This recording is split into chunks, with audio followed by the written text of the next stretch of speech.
Voice on YourIowa.com is brought to you by the Commission on U.S. Territories, striving for equal representation around the globe, and by Keep Iowa First, committed to keeping the Iowa caucuses the first in the nation contest in selecting the presidency of the United States.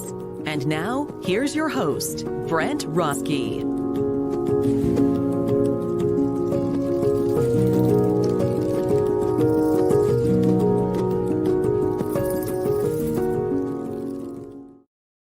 Good morning, everyone. Happy Monday to you. So glad you could be joining us today. Up on the screen right now, if you watched Super Bowl last night, you saw this ad by Jeep featuring Bruce Springsteen. I thought it was an interesting message talking about the middle. That's something we talk about a lot on this program, trying to find political common ground. On Friday, we had on the Iowa State Auditor, Rob Sand. And that same episode, Friday, we had Saul Lieberman. There he is with the Institute for Political Innovation. A fascinating talk about Final Five voting and what that would mean to finding less extreme candidates out there. So definitely want to check that out. That's posted now. Up on this episode today, we've got Deb Willis is joining us to discuss her new book. There it is, The Black Civil War Soldier. Very grateful to Miss Willis for being on with us live this morning from New York City. If you missed it last week, there's Andreen Ward Hammond.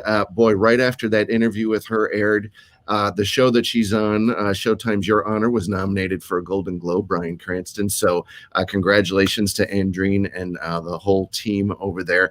Coming up this month, doing our best to honor Black History Month. And right there on the screen is State Representative Ross Wilburn.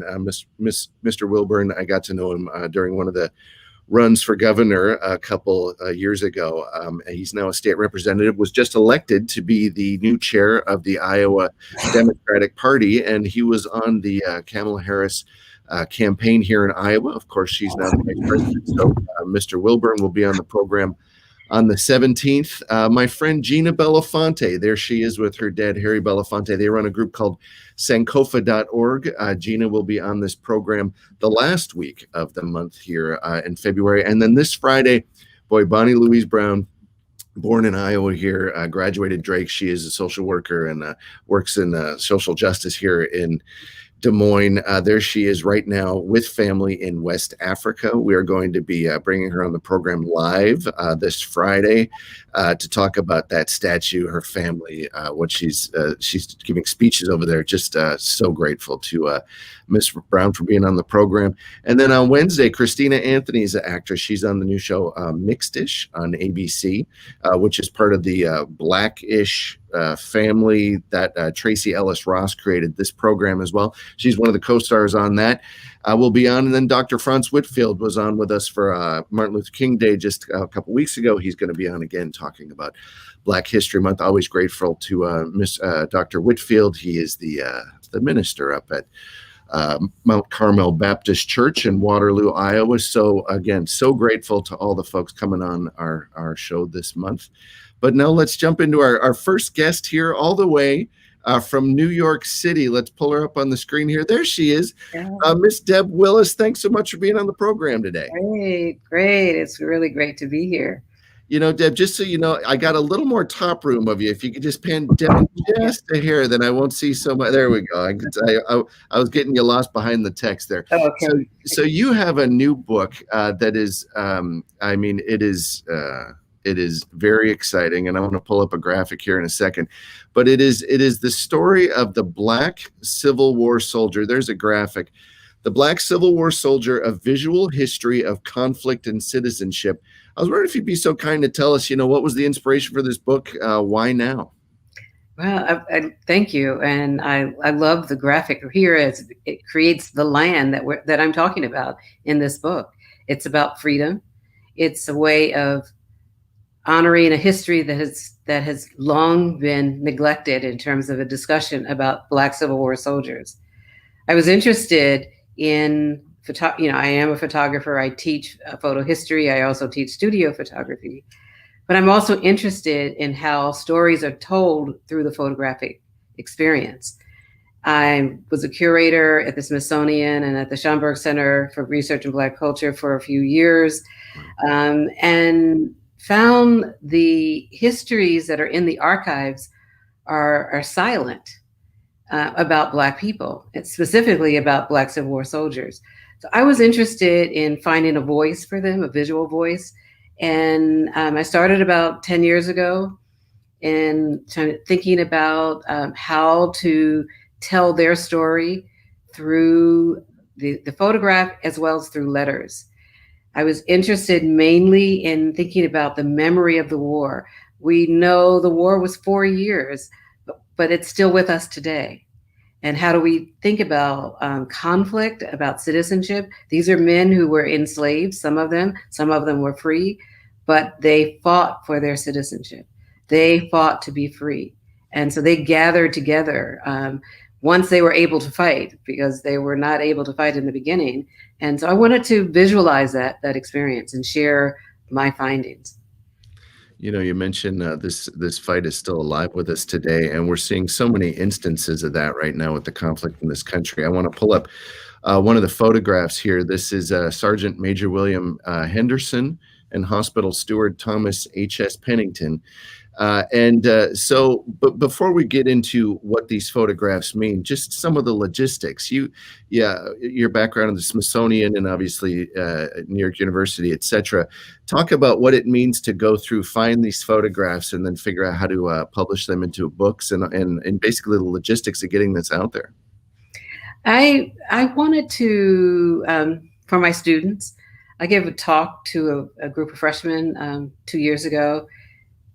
And one of the students from Texas said, I didn't even know this history.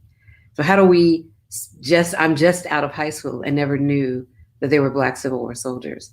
So when I think about my research and this sense of memory that's lost, I'd love the Department of Education to say, okay, we really need to rethink, how do we teach the Civil War?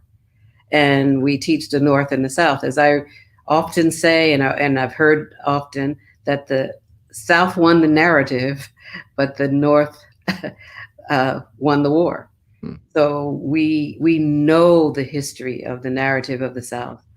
So one of the most important moments now also is monuments. You know, when we think about Civil War monuments and who are we, who's lionized, who's on pedestals, we walk by when we travel to different parts of the country. And I really believe that we always needed more monuments, as I thought when I was a kid, because I traveled often to Gettysburg and I'm from Philadelphia, from Pennsylvania. So I traveled a lot between Pennsylvania and Virginia, noticing sites and noticing Civil War sites. So I really had a desire to write a book that visited that memory.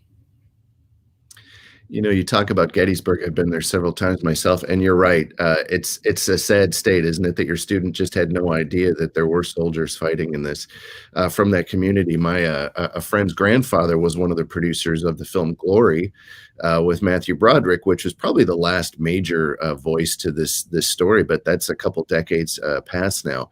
So, but this you have a quote here from The Guardian. They had to stand in front of the camera, you said, and to be photographed, to be depicted as men who made a choice of freedom. They were given uniforms, many holding their weapons.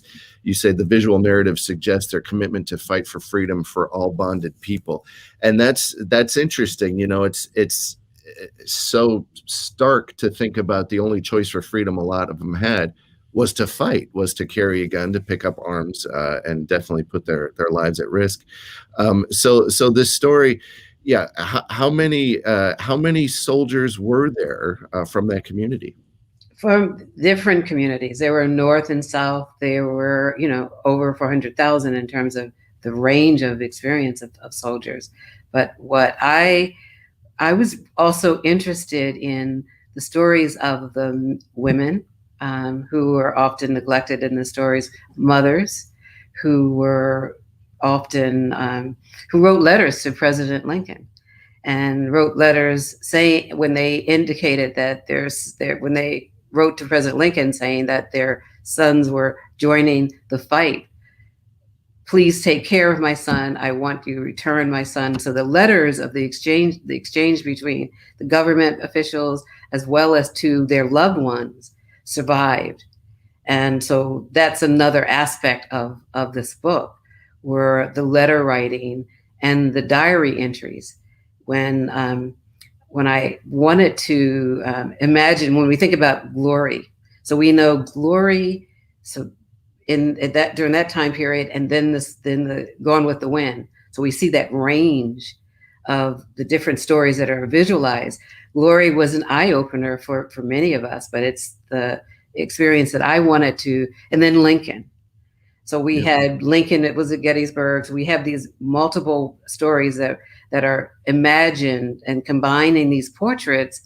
I was able, which I believe, was to build a story with a personal narrative of the soldiers, that what it meant to wear a uniform, what it meant to, leave the plantation where they were enslaved, leaving their families to be abused by the slave owners, but hoping that they would connect in the future to join and move north, to rejoin and move north. So that is the sense of how it meant, what the representation of these images meant to me, as well as to the people who preserved the photographs. So many of these photographs were owned by family members and not circulating in the public. So we know the images that circulated in the public were demeaning images of Black people. So that's another in terms of fight that Black people experience. They fought for their image, they fought for their freedom. But then at the same time, in terms of preserving that moment, that moment that lasted 4 years, that's still going on today, that it was really important to have a book that incorporates, books were written over the years, many by Black historians, many by historians, social historians are interested in that history. But rarely did they try to imagine the visage, the image of the soldier. And I wanted to just have imagine that. And I met collectors over the years who allowed me to include some of the photographs in. And the personal aspects of it. Frederick Douglass's son wrote letters to his fiancée about the death of Colonel Shaw, about who was, the head of the Massachusetts 54th, but also wrote about the men from her community who fought, who were free men who traveled south to fight in South Carolina. So these are how the images circulated, but also were preserved, and they're preserved in historical sites. It's interesting. I'm going to pull this photograph up again. You talk about how folks are presented. So these are men, these are soldiers in uniform, and you think about something like the Lincoln Monument, which some folks don't know that the Lincoln Monument in DC that we all know about is not actually the original Lincoln Monument. The original Lincoln Monument is in Lincoln Park. It's about a mile east of the Capitol. And what it shows is it shows a freed slave, but down on one knee, reaching up toward Lincoln. And obviously, Frederick Douglass was in the audience when it was unveiled. President U.S. Grant was there as well. And there was controversy even then when that statue was shown. And I think what your book is really interesting about is here's another, these are men, these are soldiers, and absolutely deserve all the respect to be shown as such. And I think you mentioned that was maybe part of your inspiration to do this. Yes, the monuments. When I, used to live in DC, so that, seeing that monument and comparing the two, as if lifting the veil, as if freedom is, and that's also what people are saying, that Lincoln freed the slaves, not that the enslaved people fought for their own freedom. And so that's another aspect of, how popular culture, and then also the memory of growing up and teaching this history through the public education about art, about the making of these monuments, but then they're objects, and these objects have meaning. And when we think about how these monuments were reconfigured by writing names on them or knocking down the pedestal, but seeing now how these objects had a just, I guess we formed a way for people to have a voice, and even the voice to fight it, or the voice to keep it. And so that stretch was unexpected over the past, specifically this month, last month. But over that time period, I was also interested not only in the monuments, but also the stories of the pension records. We all know about the VA hospital from our grandparents' and parents' lifetime, but also trying to understand that the government also had a pension office for Black soldiers and for all the Civil War soldiers. But the experience of the Black soldiers and their families trying to get the pension of their loved one who was killed or was injured over that time period was another struggle. So the struggle continued through that, and the National Archives has a number of unexpected stories. That one is Hattie McDaniel's father. They fought for 13 years to try to get. He fought in the war. He was in Memphis and injured, and she tried for 13 years to get his pension and never received it. Even though and another wife sent a photograph of her husband, Henry Brewster, who had the photograph and said, "This is the only photograph I have, please return it."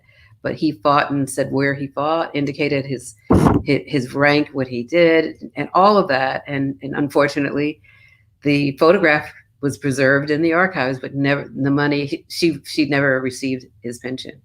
So that's another story that we often. She tried in 1905 and continued for a few years, and so we have the affidavit of her request. And so all those stories are relevant and relate to each other, and they're interwoven in this book. And that's why I thought that this history also puzzled me as someone who has a joy for looking for images and discovering images. And Tina Camp has a phrase that says listening to images. And I wanted to, I read an image, but I also listen to these images. And as I imagine what it meant to look through the lens of history as the soldiers posed. And they were posing not only for the immediate sense of their future, but they were looking at the future for decades ahead. Even yesterday during the Super Bowl, I showed just a little piece of it. The Bruce Springsteen commercial was all about the reunited states of America. And, your book covered here, A Visual History of Conflict and Citizenship, but Black Civil War Soldier, a phrase that I think people are throwing around a little bit too loosely right now, I think, is the conflict has never been this bad since before the Civil War. And I'm wondering how you see it. Obviously the timing of this book coming out, I don't think you had in mind, the necessarily state of conflict that we're in. But do you agree with that statement? What sort of, level of issue do you think there is right now living in New York City and seeing what you've seen? There is a conflict because people, we know through Henry Louis Gates's finding their roots. We know that Black families have been in this country since the 16th century, so 17th century, 18th century, and some were free citizens and some were enslaved, but they built the country, this history, these families. And so for me, there's no question that the aspect of citizenship was realized. The fear I see in the fight for jobs and the fight for land in the South, some of the, in terms of the voting rights, when we think about how Blacks during Reconstruction were in the House and there were plans for a future, but the threat of the empowered landowners, when we consider the families who picked cotton for years, and cotton was the commerce of the South. So, and it traveled to Europe and built other industries throughout the world. And to have that, it's troubling to see and to experience what happened in that framing of the economics of slavery. Mm-hmm. Your book is The Black Civil War Soldier, A Visual History of Conflict and Citizenship. How can folks get it? Through NYU Press, New York University Press. There's a 30% discount under Willis 30 if you enter into the website at New York University Press. It's also circulating in bookstores throughout and online. Miss Deb Willis, thank you so much for being with us live from New York City today. I'm so very grateful. Thank you, Brent. Best of luck with your book. And folks, we're going to be right back with the program. But speaking of soldiers and service to your country, here's a PSA I directed for Justice for Vets with the cast of The West Wing. A decade of war has taken an unprecedented toll on our men and women in uniform. Most veterans return to our communities as leaders, but everyone's journey home is not the same. Hundreds of thousands of our veterans are suffering from the trauma of war. Without assistance, the downward spiral can be quick and destructive. It doesn't have to be this way. At Justice for Vets, we believe that every veteran should have the opportunity for treatment and restoration. Justice for Vets is the only national organization dedicated to the expansion of veterans' treatment courts. Veterans treatment courts hold our veterans accountable for their actions. By providing structure, treatment, and mentoring, these courts help our veterans and their families get their lives back on track. And veterans treatment courts work. We ask much of our men and women in uniform, and they ask little in return. It is our collective duty to come to their aid when they struggle on the home front. This not only honors their sacrifice, but makes our communities stronger. A donation to Justice for Vets helps put a veterans treatment court within reach of every veteran in need. A donation to Justice for Vets keeps veterans in treatment where they belong. A donation to Justice for Vets shows your commitment to leaving no veteran behind. A donation to Justice for Vets will help save lives, restore families, and rebuild communities. Get involved and go to justiceforvets.org. Veterans fought for our freedom. Now it's our turn to fight for theirs. Thank you.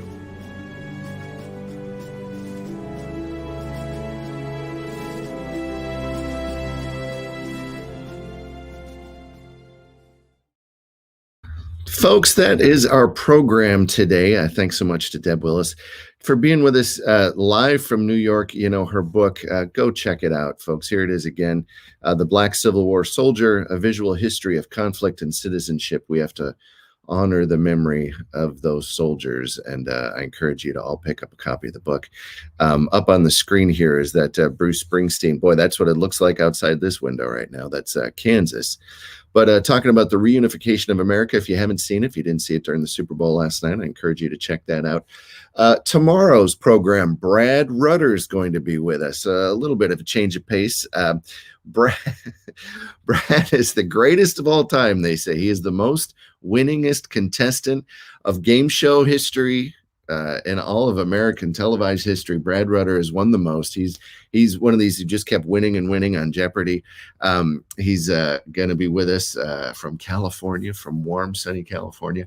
Wednesday, Christina Anthony's going to be on from the show Mixed-ish. Just a great conversation with Christina. I chatted with Andreen Ward Howard from the show Your Honor Showtime a couple weeks ago, and talked about different producers to say, oh, your hair can't be like that, or we need you to snap your neck a little bit more. And Christina Anthony and I talk about that, how in her career, how she's seen a bit of a shift away from that sort of thing into getting the proper respect that, of course, she deserves on set, just like every other actor. Friday, from Africa, Bonnie Louise Brown is going to be with us. She was born and raised here in Iowa, graduated Drake University, and now a social justice advocate, is in Africa visiting family, giving speeches for Black History Month. A bunch of exciting things. So very excited to her. And thank you so much for being with us on another episode of the program. Hope to see you bright and early tomorrow for Brad Rutter. We'll see you then.